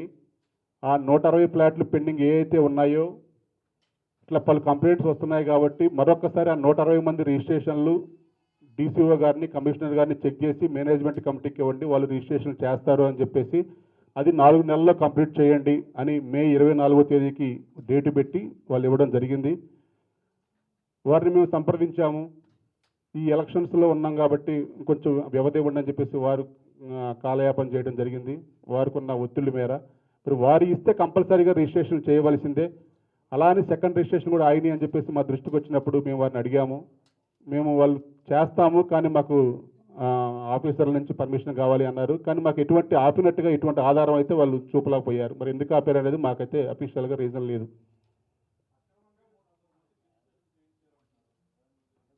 నేను అదే చెప్పానండి, అక్రమంగా రిజిస్ట్రేషన్ ఒక్కరికి కూడా చేయలేదు. సొసైటీలో రూల్స్ అండ్ రెగ్యులేషన్స్ అన్నీ కూడా మీకు చెప్పడం జరిగింది. నేను అడిగేది కూడా అదే, అక్రమంగా రిజిస్ట్రేషన్ చేశాను అని ఎవరైతే భావించారో, ఎవరు ఫ్లాట్ అయితే కోల్పోయామని భావించారో వారు రేపు జనరల్ మేము సాధారణంగా ఆహ్వానిస్తున్నాం. వారి యొక్క సమస్యని సభ్యులందరికీ చెప్పండి, మేము ఇది కట్టాము, ఇంత కట్టాము, ఈ టైంలో కట్టాము, ఈ టైంలో మాకు రిజిస్ట్రేషన్ అడిగాము, కానీ నా ఫ్లాట్ తీసేసి నేను మొత్తం డబ్బు ఇన్ టైంలో కట్టినా కానీ నేను నిజమైన సినీ కార్మికుని అయినా కానీ ఈ కమిటీ తీసివేసిందని రేపు సభ్యులకు చెప్తే ఆ సభ్యులు కనుక నిర్ణయం తీసుకుంటే నేను కట్టుబడే ఉంటానండి. ఇప్పుడు కొన్ని ప్లాట్లు కడుతున్నారు అని చెప్పేసి అంటున్నారు. కొన్ని అంటే అవి కట్టిన తర్వాత ఎవరికి ఇస్తారు, దాని తర్వాత అలాట్మెంట్ ఎట్లా ఉంటుంది, ఫస్ట్ క్వశ్చన్. దాని తర్వాత మీరు పార్టీ మారిన తర్వాత ఇవన్నీ ఇబ్బందులు అవుతున్నాయా అని చెప్పేసి కొన్ని ఆరోపణలు వినిపిస్తున్నాయి. అంటే ఫస్ట్ మీరు బీజేపీలో గెలిచిన తర్వాత టీఆర్ఎస్కి వెళ్ళారు, టీఆర్ఎస్ అధికారంలో లేని తర్వాతనే ఇప్పుడు కాంగ్రెస్ పార్టీ వచ్చిన తర్వాత మీ మీద కుట్ర పన్ని మిమ్మల్ని అరెస్ట్ చేశారని చెప్పేసి ఒక ఆరోపణలు వినిపిస్తున్నాయి. దాని తర్వాత మీ ప్రెసిడెంట్ పదవి పోయిన తర్వాత ఎవరైతే మీద ప్రెసిడెంట్ పదవికి మీరు రాజీనామా చేస్తే, అంటే వీరందరూ కూడా మీరు ప్రెసిడెంట్గా ఉండడం ఇష్టం లేదని చెప్పేసి తెలుస్తూ ఉంది. అయితే మీ ప్రెసిడెంట్ పదవికి రాజీనామా చేస్తే ఈ యొక్క కేసులన్నీ కూడా మీతో వచ్చేమైనా కాంప్రమైజ్ చేసుకుంటారా? అంటే వాళ్ళు సహకరిస్తారా సొసైటీకి నేను రిజైన్ చేస్తానంటే? అంటే నాకు వచ్చినటువంటి అనుమానము, దాని తర్వాత మీ మీద ఇవన్నీ కుట్రలు జరిగినాయి. ఇప్పుడైతే చాలా మటుకు ఈ సొసైటీ ఫామ్ కావడానికి అనిల్ గారే వల్లభనేని అని చెప్పేసి అన్నారు, మీ ద్వారానే మొత్తం జరిగిందని చెప్పేసి అన్నారు. కానీ ఇప్పుడు చూస్తే మాత్రం ప్లేట్ పిరాంచింది, దాని తర్వాత మీ మీద కేసులు పెట్టడం జరిగింది. ఇన్ని సంవత్సరాల నుంచి లేనిది ఈ రోజే ఇవన్నీ ఎందుకు వచ్చాయి? దాని తర్వాత ఇవన్నీ కూడా మీ మీద జరుగుతున్నట్టు కుట్ర అని చెప్పేసి అనిపిస్తూ ఉంది. కానీ మీదేమో మీకేదో ఎవరి మీద ద్వేషం లేదు, అది దేవుడు చూసుకుంటారని చెప్పి మీరు అంటున్నారు. మీరు చాలా క్వశ్చన్లు అడిగారు సార్. ఒకటే, నాకు రాజకీయ పార్టీ అనేది నా వ్యక్తిగతం, అది వ్యవస్థకు సంబంధించిందేం కాదు. కానీ వ్యవస్థ అనేది, సొసైటీ అనేది ఎప్పుడైనా సరే అధికార పార్టీ ఏదుంటే ఆ పార్టీకి మద్దతుగా ఆ పార్టీ కార్యకలాపాలకి అన్నిటికీ కూడా సపోర్ట్ చేస్తూ వెళ్తూ ఉంటుంది. ఆ తర్వాత మేము సొసైటీ పాలకవర్గం అంతా కూడా మన ఇండస్ట్రీ పరంగా, ఫిల్మ్ ఇండస్ట్రీ పరంగా గౌరవ ముఖ్యమంత్రి వర్యులు రేవంత్ రెడ్డి గారిని కలవడం జరిగింది. ఆ రోజు చిత్రపురి గురించి కూడా మాట్లాడితే అతి త్వరలో ఇండస్ట్రీ అంతా కూడా అన్ని విషయాలు కూడా చర్చిద్దామని చెప్పారు. కానీ మా దృష్టికి చాలా కంప్లైంట్స్ వస్తున్నాయి, మీరు కంప్లైంట్స్ ఏమి రాకుండా చూసుకోండి అని కూడా ఆ రోజు మాకు చెప్పడం జరిగింది. ఆ తర్వాత తుమ్మల నాగేశ్వరరావు గారు మా కోఆపరేటివ్ శాఖ మంత్రి వర్యులు, వారిని కూడా కలవడం జరిగింది. వారికి అన్ని వివరాలు వివరించడం జరిగింది. అలాగే మన సినిమాటోగ్రఫీ మంత్రి వర్యులు కోమటిరెడ్డి వెంకటరెడ్డి గారిని వారిని కలవడం జరిగింది. అన్ని విషయాలు చెప్పాము. కానీ ఇప్పుడు కూడా మేము ఫైనల్గా వారిని రేపు కలుస్తున్నాము. మరలా ఒక్కసారి ఎవరైతే అభియోగాలు చేస్తున్నారో వారందరినీ కూడా ఒక్కసారి మాకు జాయింట్ మీటింగ్ ఏర్పాటు చేసి ఈ యొక్క జనరల్ బాడీకి వారందరూ కూడా మేము తీసుకున్న నిర్ణయాలని వారి ముందు పెట్టి ఒక నిర్ణయం తీసుకొని దాన్ని బట్టి వెళ్దామని ఇంకా ఫైనల్ టాస్క్ అనుకోండి ఇది.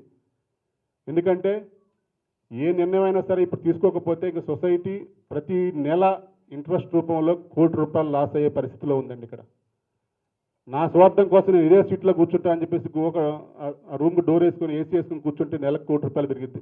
రేపొద్దున నాకు ఒక 1 yearలో పీరియడ్ అయిపోద్ది. ఆ పీరియడ్ అయిపోయిన తర్వాత నేను కూడా వదిలేస్తే ఈరోజు 150 కోట్లు ఉన్నది, రేపొద్దున 180 కోట్లు అయింది. ఆ 180 కోట్లు కూడా మళ్ళా ఇటు కన్స్ట్రక్షన్ ఆగిపోయిన ప్రాజెక్ట్కి మళ్ళీ లీకేజీలు వచ్చి మళ్ళీ వాటి మరమ్మతులకి మళ్ళీ పెట్టుబడి ఇంకా ఎక్కువైంది. ఇవన్నీ కూడా మనకే భారం. ఎవరు పక్కన వాళ్ళు ఎవరెవరు మళ్ళీ దానికోసం మళ్ళీ లోన్ తెస్తే ఆ లోన్ వడ్డీలు కూడా మళ్ళీ మనమే కట్టుకోవాలి.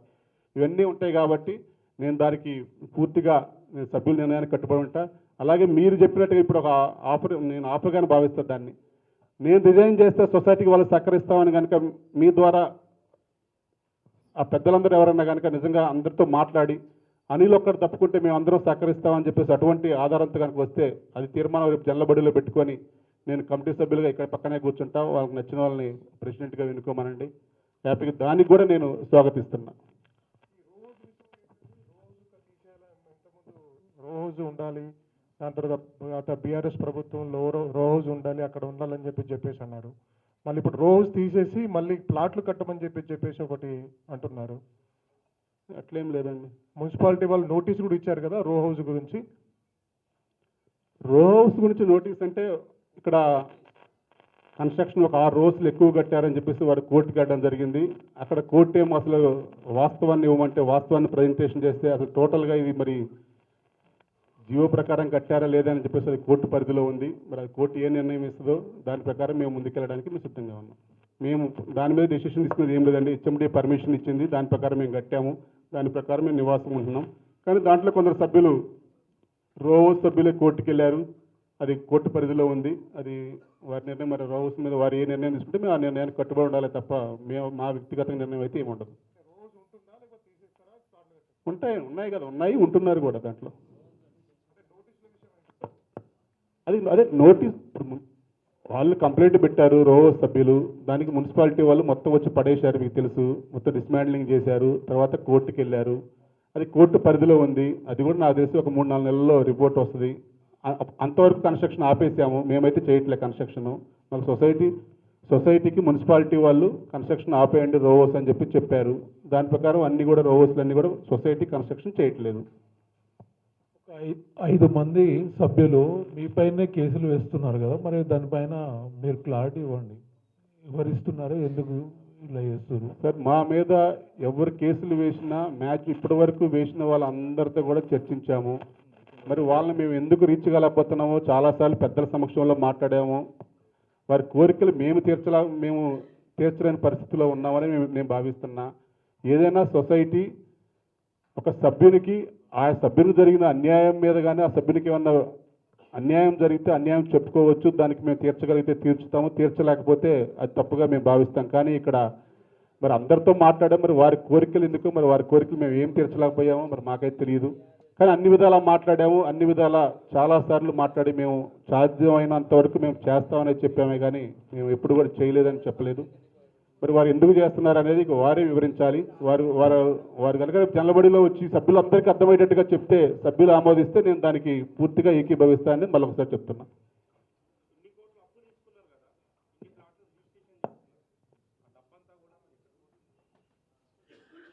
అర్థం కాలేదు సార్, ఒకసారి ప్లీజ్.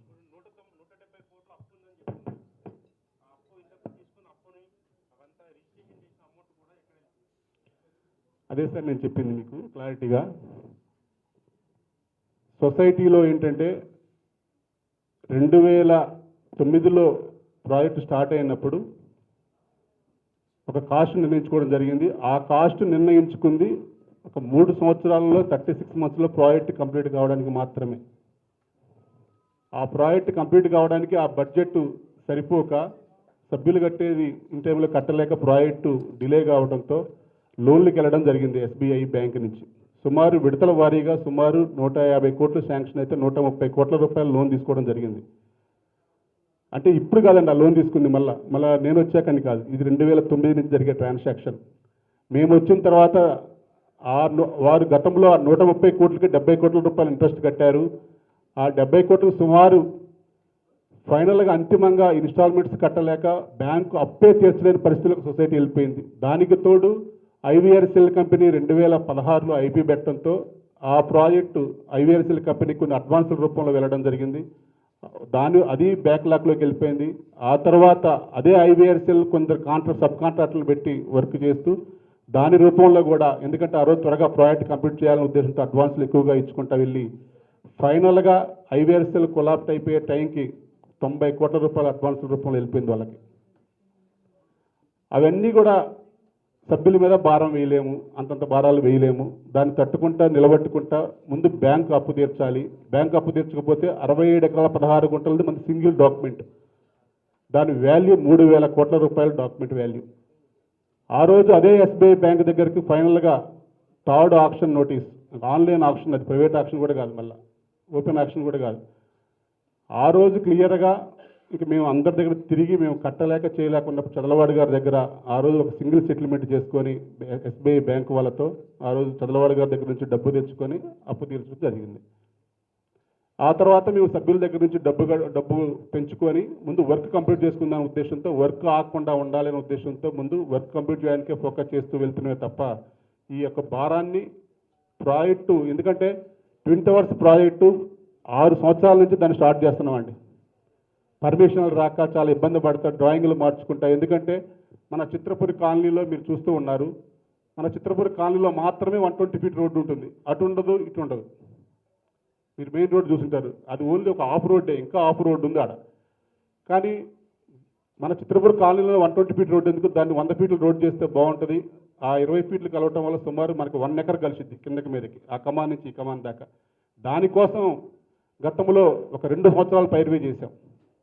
లాస్ట్ అంతిమంగా వాళ్ళు 2021లో మంచిగా చావు కబురు చల్లగా చెప్పినట్టు మేము రోడ్లు ఇప్పుడు బాగా విస్తరిస్తున్నామే కానీ మేము తగ్గించాం, మీకు పర్మిషన్ ఇవ్వమన్నారు. అప్పటికే మేము 100 ఫీట్ల రోడ్డుకి 21 ఫ్లోర్ల అపార్ట్మెంట్కి అంత డిజైన్లు చేసుకోవటం, టెండర్లు చేసుకోవటం, కాంట్రాక్టులు పిలుచుకోవటం, మెంబర్లకి ఇంతమందికి ఇద్దామని చెప్పేసి ఫైనల్ చేసుకోవడం జరిగింది. ఫైనల్గా మేము ఇవ్వము పర్మిషను, 120 ఫీట్కే వేయాలన్నారు.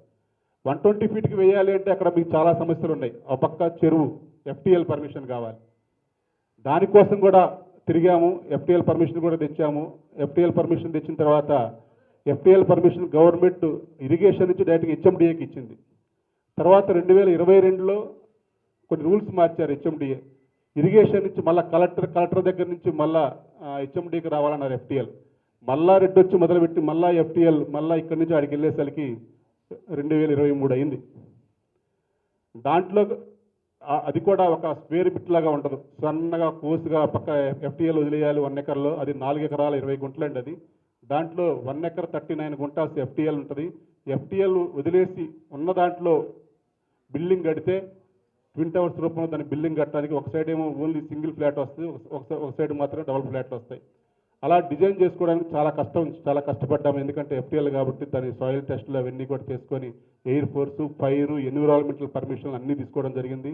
ఆన్లైన్లో అప్లికేషన్ కూడా ఎఫ్టీఎల్ పర్మిషన్ కూడా ఇవ్వడం జరిగింది. ఆన్లైన్లో ఉన్న క్వరీస్ అన్నీ కూడా తీసుకోవడం జరిగింది. హెచ్ఎండిఏ పర్మిషన్ కోసం వెయిట్ చేస్తున్నాం. ఆల్రెడీ అన్ని పర్మిషన్లతో క్లారిటీగా క్లియర్గా ఉన్నాం, దాని ప్రకారం వెళ్తున్నాం. దాంట్లో 419 ఫ్లాట్లు వస్తున్నాయి. అంటే 15 ఫ్లోర్లకి 369 ఫ్లాట్లు వస్తున్నాయి, 2 టీడీఆర్లకి మొత్తంగా 419 ఫ్లాట్లు వస్తున్నాయి. అది కూడా అందరికీ ఇస్తామని కూడా క్లారిటీగా చెప్పడం జరిగింది. సినీ, మీడియా, టెలివిజన్ అందరికీ కూడా తెలుగు ఫిల్మ్ ఛాంబర్ ఆఫ్ కామర్స్కి అనుబంధంగా ఉన్న ప్రతి ఒక్కరికి కూడా మేము ఇస్తాము. దాని కాస్ట్ 6,000 రూపాయలు కూడా పెట్టుకోవడం జరిగింది. అందరికీ కూడా ఆమోదంతో తీసుకున్నాం. దాంట్లోనే ఈ ఉన్న ప్రాజెక్ట్ అంతా కంప్లీట్ చేయడానికి ఇప్పుడు నెంబర్స్ కట్టిన అమౌంట్ ఏదైతే వెయిటింగ్లో ఉంది, వెయిటింగ్ సభ్యుల అమౌంట్ ఉందో 55 కోట్లు ఇవ్వడానికి కానీ, అలాగే ఉన్న ప్రాజెక్టు కంప్లీట్ చేయడానికి కానీ, వాటర్కి కానీ, పవర్లకు కానీ, మిగతా వస్తువులకు కానీ, బ్యాంకు మనం అప్పు తెచ్చిన అమౌంట్ కట్టడానికి కానీ అన్నీ ఒక ప్లాన్ ఆఫ్ యాక్షన్తో చేసుకుంటూ వెళ్తున్నాం. అటువంటి ప్లాన్ అంతా కూడా ఇప్పటికప్పుడు డిస్టర్బ్ అవుతూ ఉంది. ఇలా డిస్టర్బ్ అయితే ఇబ్బంది అవుతుంది అనేది మేము క్లారిటీగా ఉన్నాం. అలా జరగకూడదనే ఉద్దేశంతోనే మేము ముందుకు వెళ్తున్నాం. ఇప్పుడు సినీ మీడియా అని చెప్పేసి అంటున్నారు. సినీ మీడియా, దాని తర్వాత ఫిలిం ఛాంబర్కి సంబంధించినట్టు వాళ్ళకే మీరు సభ్యత్వం ఇస్తామని చెప్పేసి అంటారు, అది కూడా ఆమోదం తెలిపి. కానీ మీరు కొన్ని ముడుపులు తీసుకొని కొంతమందికి సభ్యత్వం ఇచ్చారని చెప్పేసి కొన్ని ఆరోపణలు ఉన్నాయి. దాని మీద మీరు క్లారిటీ ఇవ్వండి. ఇది ట్విన్ టవర్స్కా? మేము ట్విన్ టవర్స్కి బుకింగ్ స్టార్ట్ చేసిందే మొన్నండి. మా దగ్గరకు వచ్చింది సుమారు ఇంకా ఈ యొక్క గొడవల వల్ల చాలామంది వచ్చేసి మేము రెడీగా ఉన్నారు, కానీ హెచ్ఎండి పర్మిషన్ వచ్చిన తర్వాత కడతా ఉన్నారు. మాకు వచ్చిన సభ్యులే ఒక 10-15 మంది మాత్రమే. మేము ఇంతవరకు ఇక ముడుపులు తీసుకునేంత లేని కూడా లేదండి, మాకు ఇప్పుడు కూడా అవసరం కూడా లేదు. అలా ముడుపులు తీసుకున్నామని చెప్పి వస్తే ఇక్కడికే వచ్చి మాట్లాడవచ్చు, డైరెక్ట్గా ఇక్కడే వచ్చి నీకు ఇంత ఇచ్చామని చెప్తే మేము దానికి మీ ముందే నేను దానికి సమాధానం కూడా చెప్తాను, క్లారిటీ కూడా ఇస్తాను. ఏంటి సార్? 120 ఫ్లాట్లు రిజిస్ట్రేషన్ చేయకుండా మేము ఆపలేదు సార్. గౌరవ న్యాయస్థానం ఏం చేసిందంటే ఎన్ని కంప్లైంట్స్ ఇలా వస్తూ ఉంటే ఇప్పుడు మీరు అన్నారు కదా ఇందాక 300 ఫ్లాట్ అక్రమంగా రిజిస్ట్రేషన్ చేశారు ఇవన్నీ అని, అది అలాట్మెంట్లు మీరే తీసేసి మీరే చేశారని చెప్పేసి అప్పుడు మా డీసీఓ గారు ఒక రిపోర్ట్ ఇవ్వటం వలన వీళ్ళందరూ సభ్యులందరూ కోర్టుకి వెళ్ళడం వలన కోర్టు ఏం చేసిందంటే రిజిస్ట్రేషన్ డీసీఓ వాళ్ళే పర్మిషన్ ఇస్తారు, మీకు అంత వెరిఫై చేస్తారు, వాళ్ళ సినీ నెంబరా కాదా, వాళ్ళు ఎలిజిబుల్ మెంబరా కాదా, ఈ అభియోగాల్లో వాళ్ళు ఉన్నారా, మీరు నిజంగా ఇప్పుడు సార్ చెప్పినట్టుగా డబ్బులు తీసుకొని నాన్ సినీ వర్కర్స్కి ఏమన్నా రిజిస్ట్రేషన్ చేస్తున్నారా, అవన్నీ కూడా పరిశీలించే అధికారం వారికి ఇచ్చింది. వారు ఫైనల్ చేసి మాకు లిస్ట్ ఇస్తే ఆ లిస్టు మాత్రమే మేము రిజిస్ట్రేషన్ చేయాలి. మేము 2023 జనవరి చిరంజీవి గారు మీరు ఇక్కడ ఎంఏజీలు ఓపెన్ చేసిన రోజు నుంచి ఈ రోజు వరకు మేము సొంతగా ఒక్క రిజిస్ట్రేషన్ కూడా చేయలేదు. కోఆపరేటివ్ డిపార్ట్మెంట్ అధికారులు ఎవరికైతే అలాట్ చేస్తారో వారు వీళ్ళకి రిజిస్ట్రేషన్ చేయండి అని పర్మిషన్ ఇస్తే మాత్రమే మేము రిజిస్ట్రేషన్ చేసామే తప్ప వ్యక్తిగతంగా మాకు మేము పోయి సార్ చెప్పినట్టుగా ముడుపులు తీసుకొని పోయి మేము ఎవరికి చేసే అధికారం కూడా మాకు లేదు. సార్ ఇంకోటి ఎల్ఐజీలో ఒక కాంప్లెక్స్లో నిర్మించిన స్కూల్ ఉంది కదా సార్, దాని మీద కూడా వేరే వాళ్ళకు కట్టబెట్టాలని దానిపైన కొన్ని ఆరోపణలు ఉన్నాయి, దానిపైన మీరు మా దగ్గర సార్ క్లారిటీగా గతంలో ఇక్కడ మేము స్కూల్ పెట్టుకోవడం జరిగింది, కైరోస్ పబ్లిక్ స్కూల్ అని. కానీ ఆ స్కూల్ అగ్రిమెంట్ల విషయంలో మా దగ్గర ఏ ఒక్క సభ్యుడికి కూడా న్యాయం జరగట్లేదు. కాబట్టి ఈ కైరోస్ స్కూల్లో జాయిన్ అయ్యేంత పిల్లలు కూడా మన దగ్గర లేరు. ఆ అగ్రిమెంట్లో మనం ఇన్వాల్వ్ అవుదామంటే ఆల్రెడీ గత పాలకవర్గం అగ్రిమెంట్ చేసింది, దాంట్లో సభ్యులకి ఇచ్చే బెనిఫిట్స్ ఏమీ లేవు. ఇప్పుడు మేము పోయి అడిగినా కానీ మాకు అగ్రిమెంట్ అయిపోయింది, మాకు అధికారం ఉందని చెప్పేసి వారు మాట్లాడుతూ ఉంటాం. ఒక్క సభ్యునికి కూడా మేము న్యాయం చేయలేకపోతున్నాం అనే భావంతో చాలా కొట్లాడుతూ ఉన్నాం. అటువంటి టైంలో మాకు చిత్రపురిలో ఎల్ఐజీలో ఒక కాంప్లెక్స్ ఉంది, మేము మౌలిక వస్తువుల కోసమే మేము అప్పుడు కట్టాం. ఆ కాంప్లెక్స్ గత 6 సంవత్సరాల నుంచి చాలా ఖాళీగా ఉంటుంది. కింద ఒక ఫ్లోర్ మాత్రమే షాపింగ్ కాంప్లెక్స్గా షాపులు ఉన్నాయి, మిగతా అంతా నిరుపయోగంగా ఉంది. అప్పుడు చాలామంది సభ్యులు కోవిడ్ టైంలో మన దగ్గరే ఒక స్టేట్ స్కూల్ పెడితే బాగుంటుంది అంటే మళ్ళీ ఆ స్టేట్ స్కూల్ పెట్టే అధికారం కూడా మనకు లేదు. ఎందుకంటే కైరో స్కూల్ వాళ్ళకి అప్పుడు స్టేట్ అండ్ సెంట్రల్ స్కూల్ పెట్టే అధికారం ఇచ్చారు. మళ్ళీ వారితో మాట్లాడి మేము స్టేట్ స్కూల్ పెడితే బాగుంటుందని చిత్రపూరి పబ్లిక్ స్కూల్ పేరు మీద మేము ఒక సంస్థ స్టార్ట్ చేసి మేమే స్కూల్ పెట్టడం జరిగింది. ఆ స్కూల్ యొక్క ముఖ్య ఉద్దేశం ఏంటంటే ఆ కాంప్లెక్స్ అంతా కూడా మళ్ళా స్కూల్కు అనుబంధంగా తయారు చేసి మౌలిక వస్తువులు అన్నీ ఏర్పాటు చేసి సుమారు ఫీజు స్ట్రక్చర్ 20,000 రూపాయలు, అంటే 20,000 నుంచి 25,000, క్లాస్కి 500-1000 రూపాయలు పెంచుకొని 25,000 రూపాయలు ఏదైతే టీచర్స్కి కానీ ఆ బిల్డింగ్ కానీ సరిపోయే విధంగా ఒక 10% గ్రేస్ పీరియడ్ ఉండే విధంగా ప్లాన్ చేసుకొని అంతా సభ్యులందరితో చర్చించి మేము పెట్టాం. ఆ తర్వాత ఈ మధ్యకాలంలో మేము 2-3 ఇయర్స్ నడిపాము. దానికి కూడా కొందరు సభ్యులు మీరు ఎలా పెడతారు, మీరు ఎందుకు పెడతారు అనేది ఒకిద్దరు ఎక్కడైనా ఉంటారు కదా, వారు ఎందుకు చేస్తారో కూడా తెలియదు. అది దానికి సపరేట్గా ఈ చిత్రపూరి కమిటీయే స్కూల్ చిత్రపూరి ఎడ్యుకేషనల్ కమిటీగా ఏర్పడి దానికి ఒక రూపకల్పన చేయడం జరిగింది. ఆ తర్వాత మన గౌరవ దగ్గుపాటి సురేష్ గారు వారి విజ్ఞాన జ్యోతి యూనివర్సిటీ కూడా ఉన్న విషయం మీకు తెలుసు బాచుపల్లిలో. వారి ఈ మధ్యకాలంలో మన యూసఫ్ గూడ కానీ ఫిలిం నగర్ కానీ చాలా స్కూల్ అడాప్ట్ చేసుకొని మనకన్నా తక్కువ ఫీజులతో వాళ్ళు స్కూల్ డెవలప్ చేస్తున్నారు. అటువంటి ప్రపోజల్ మా దగ్గరకు వచ్చింది. ఇట్లాగే మన చిత్రపూరి స్కూల్ ఉంది సార్, మీరు మా పిల్లలకి ఏమైనా హెల్ప్ చేస్తారు, ఎందుకంటే అది విజ్ఞాన జ్యోతి అంటే ఒక బ్రాండెడ్, అది ఒక యూనివర్సిటీ కింద నడిచే స్కూల్.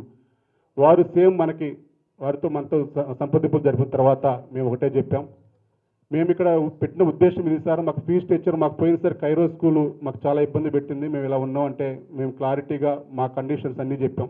మాకు ఫీజులు ఇలా ఉండాలి, మ్యాక్సిమం 30,000 దాటకూడదు, దాటాలి అంటే మళ్ళీ అన్నీ కూడా మాకు చెప్పాలి, మా కమిటీ ఆమోదం తెలుసుకోవాలి అంటే వారు క్లియర్గా అన్ని సురేష్ బాబు గారు వాళ్ళ టీం అంతా కూడా కలిపి ఈ చిత్రపూర్లో ఉండేదంత సినిమా వాళ్ళు కాబట్టి మేము సినిమా వాళ్ళకి న్యాయం చేస్తాం, మీరు చెప్పిన దానికన్నా ఇంకా తక్కువ ఫీజులకే నేను వాళ్ళకి మంచి ఎడ్యుకేషన్ ఇస్తాం మా విజ్ఞాన జ్యోతి తరఫున, కాబట్టి మీ చిత్రపూరి వాళ్ళు కూడా ఉంటారు కానీ నేను ఒక సర్వీస్ చేస్తానని చెప్పేసి వారు ముందుకు రావడంతో మేము కమిటీలో చర్చించాం. అదే స్కూల్లో కూడా మీటింగ్ పెట్టి పేరెంట్స్తో కూడా చెప్తే చిత్రపూరి పబ్లిక్ స్కూల్ ద్వారా చాలా సమస్యలు కూడా వస్తూ ఉన్నాయి.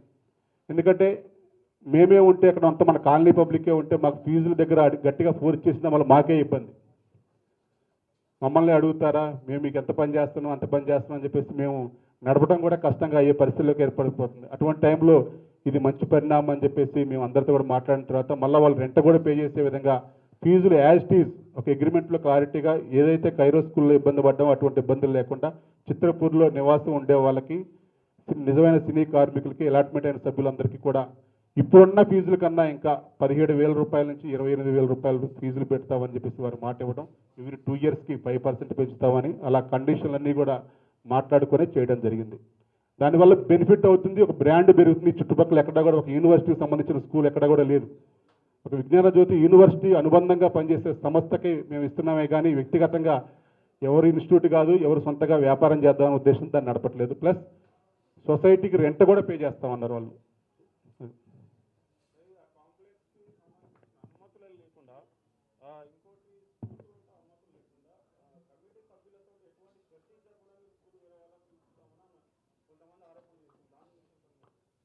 సార్ ఇక్కడ ఇండివిజువల్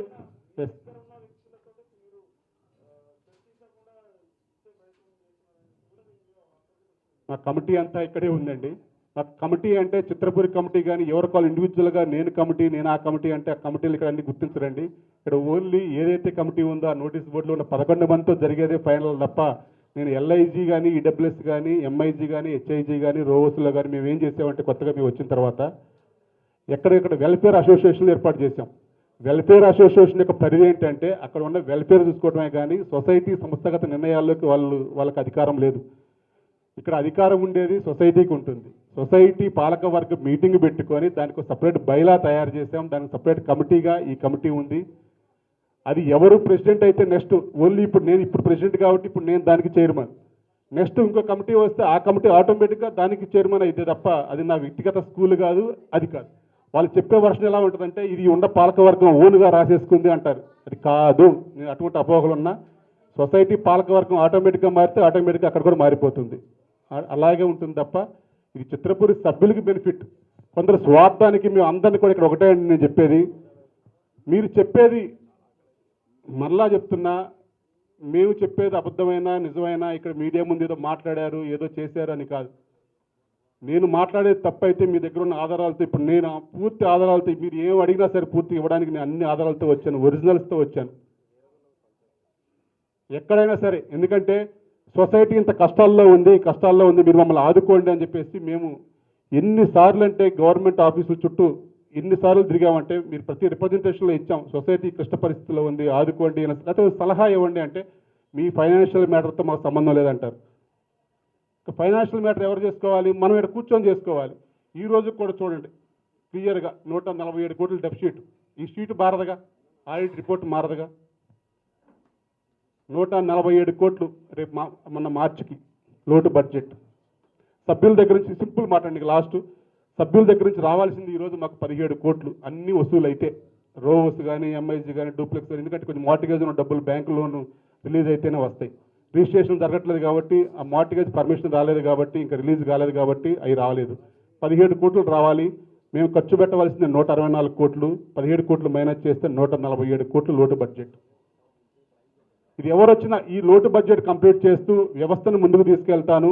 అనిల్ లేకపోతే మేము కంప్లీట్ చేస్తాం, మా దగ్గర సోర్సెస్ ఉన్నాయి, మేము చేసేది కరెక్టు అని కనుక వారు భావిస్తే మేము అతి త్వరలో జనరల్ పెడతామండి. జనరల్ అందరిని ఆహ్వానిస్తున్నాం. ఆ జనరల్ మీటింగ్ అయిన తర్వాత మరొక్కసారి పత్రికా సమావేశం ఏర్పాటు చేసి అక్కడే సభ్యులందరూ తీసుకున్న నిర్ణయం ప్రకారం కనుక వారు నిజంగా వారికే అప్పచెప్పండి అంటే నేను అదే పత్రికా సమావేశం ముందే నేను ఇక్కడే మా కమిటీ వాళ్ళని కూడా అడుగుతా, మీరు ఉండాలంటే ఉండండి, నేనైతే ప్రెసిడెంట్ పోస్ట్ రిజైన్ చేస్తానని చెప్పేసి అక్కడే తప్పుకొని వారు చేస్తారంటే ఇది డైరెక్ట్గా మీరు చేస్తారంటే మిమ్మల్ని వచ్చి ప్రెసిడెంట్ చేసే అధికారం ఇక్కడ ఉండదండి. ఇది ఒక సిస్టమేటిక్గా వెళ్ళింది కాబట్టి కోఆపరేటివ్ అధికారులు జరిగేది కాబట్టి లేదు బాడీ అంతా రిజైన్ చేయండి ఎలక్షన్కి వెళ్దాం మొత్తం పనంతా కంప్లీట్ చేసే అధికారం ఉంటుంది, మొత్తం కూడా మేము కూడా సహకరిస్తాం, కేసులన్నీ విత్డ్రా చేసుకుంటాం, ఎలక్షన్కి వెళ్దాం అని చెప్పేసి ఎవరన్నా ప్రపోజల్ కనుక పెద్ద మనుషుల సమక్షంగా మాట్లాడితే అలా మేము కూడా డైరెక్ట్గా కమిటీ మొత్తం కూడా రిజైన్ చేసి మేము ఎలక్షన్కి వెళ్ళడానికి కూడా మేము సిద్ధం. సొసైటీ బాగుపడుద్ది అంటే నేను దానికి కూడా సిద్ధం. అంతేకాని వేరే వ్యక్తిగతంగా నేను ఎవరి మీద ఆరోపణలు చేయట్లేదు. నేను న్యాయస్థానం తీర్పును గౌరవిస్తా. నేను అంతిమంగా విజయంతో బయటకు వస్తా, దానికి ఏం ప్రాబ్లం లేదు. పోలీసు వారికి నేను ఎప్పటికప్పుడు సహకరిస్తాను ప్రతి విషయంలో. కానీ వ్యక్తిగత కక్షలు పెట్టుకోవద్దు దయచేసి, దానివల్ల సొసైటీ మనుగడ దెబ్బతింటుంది. వ్యక్తిగతంగా నా ఒక్కడే ఇక్కడ అనిల్ అని మీరు ఇందాక అడిగారు. నేను డే 1 నుంచి చెప్తున్నా, ఏ చిన్న సమస్య వచ్చినా నేను ప్రతి ఒక్కరితో మాట్లాడతాను కాబట్టి ఇక్కడ మౌలిక వస్తువుల విషయంలో కానీ, ఎల్ఐజీ, ఈడబ్ల్యూఎస్ ప్రతి ఒక్క విషయంలో కానీ, పంచాయతీలు కానీ, ఫ్లాట్ రాని వాళ్ళతో కూడా నేనే మాట్లాడి మీకు ఇప్పిస్తానమ్మా అని చెప్పుకుంటా వచ్చాను కాబట్టి జరిగింది. నేను కూడా అందరితో పాటు ప్రశాంతంగా ఉంటూ, నేను కూడా సాయంత్రం వచ్చి పొద్దున ఇంటికి వెళ్ళిపోతే నాకు ఇవన్నీ వచ్చేవి కాదు. నాకు ఫ్యామిలీ ఉంది, నాకు మీలాంటి మిత్రులందరూ ఉన్నారు, మీ అందరితో హ్యాపీగా ఉండాలని చెప్పి నాకు ఉంటుంది. కానీ ఈరోజు అంతిమంగా పరువు పోయింది కానీ, పబ్లిక్లో డ్యామేజ్ అయింది కానీ, అంతిమంగా 36 రోజులు బాధపడ్డది కానీ నేను దాన్ని కూడా ఎవరి మీద వేయట్లేదు. దయచేసి ఇంక అంతిమంగా ఫైనల్ అనుకుందాం. సభ్యులకు బాగు చేస్తానంటే ఒక నెల రోజుల్లో జల్లబడి పెడతాం. ఆ తర్వాత ఇదే పత్రికా సమావేశం ముందు నేను చేసిన తప్పుని జల్లబడిలో ఒక నిర్ణయిస్తారు కాబట్టి ఆ తప్పు చేసిన దానికి ఏం శిక్ష అయినా సరే అనుభవిస్తూ నేను ఈ సొసైటీని తప్పుకోవడానికి కూడా సిద్ధంగా ఉన్నాను. సార్, ఇప్పుడు మీరు మాట్లాడుతూ టీఆర్ఎస్ పార్టీ ఒక్క రూపాయి కూడా ఇవ్వలేదు డెవలప్మెంట్కి. డెవలప్మెంట్కి ఒక రూపాయి ఇవ్వకపోతే మీరు పార్టీలో చేరాల్సిన అవసరం ఏమొచ్చింది? నేను పార్టీ అనేది నాకు ఇప్పుడు అలా అనుకుంటే గౌరవ ముఖ్యమంత్రి రేవంత్ రెడ్డి గారితో మేము పనిచేసాము. నాకు ప్రకాష్ గౌడ్ గారి అభిమానం కాబట్టి ఆయన యొక్క ఆహ్వానం మేరకు ఆయనకు సపోర్ట్ చేసాము తప్ప పార్టీలతో మేము కాదు. ఆ రోజు వారు వచ్చి ఆహ్వానించారు కాబట్టి వెళ్ళాం. తర్వాత ఎప్పుడైనా సరే మేము నా యొక్క భవిష్యత్తు ఏంటి అనేది రేపు ఒక నెలలో తెలిపోతుంది కాబట్టి దాని తర్వాత నా భవిష్యత్ కార్యాచరణ నాకు ఉంటుంది, దాని ప్రకారం వెళ్తాం. నేను అన్నది గత ప్రభుత్వం సపోర్ట్ చేయలేదు అంటే ఫైనాన్షియల్గా స్ట్రగుల్లో ఉన్నప్పుడు ఏ ప్రభుత్వం అయినా సరే మీరు చూసుకోండి అన్నారా తప్ప ప్రభుత్వం ఎక్కడి నుంచి ఇస్తుంది? మీ సొసైటీలో జరిగే మీరు చేసిన అప్పులకి ప్రభుత్వానికి మీద భారం వేయటం కూడా మనం కూడా కాదు కాబట్టి అయినా సరే ఒక పెద్ద మనుషులుగా ఏమన్నా చేస్తారేమో, పంచాయతీ చేస్తారని చెప్పి మీరు సంప్రదించాం కానీ ఎవరు కూడా హెల్ప్ చేయలేదు అంటుంది తప్ప వారి మీద విమర్శ కాదు. ఓకేనా? ఇంకేమైనా ఉన్నాయా? Okay, thank you. మా ఆహ్వానాన్ని మన్నించి వచ్చినందుకు మీ అందరికీ కూడా మరొకసారి మీడియా మిత్రులకి, పాత్రికేయ మిత్రులందరికీ కూడా మరొకసారి ధన్యవాదాలు తెలియజేసుకుంటున్నాం. ఇక్కడ వచ్చిన చిత్రపురి సభ్యులందరికీ కూడా మేము ఒకటే తెలియజేస్తున్నాం, రేపు జరగబోయే జనరల్ ఎవరైతే విమర్శిస్తున్నారో వారితో మాట్లాడండి, మీరే మాట్లాడండి. ప్రతి ఒక్కళ్ళు మీరే పెద్దలు, సభ్యులు, వారందరినీ జనరల్ ఆహ్వానించండి. వారు తీసుకున్న నిర్ణయానికి మేము అంతిమంగా కట్టుబడి ఉంటామని చెప్పి తెలియజేస్తూ మరొకసారి మీ అందరికీ కూడా ప్రత్యేక అభినందనలు తెలియజేస్తున్నాం. థ్యాంక్ యూ, నమస్కారం.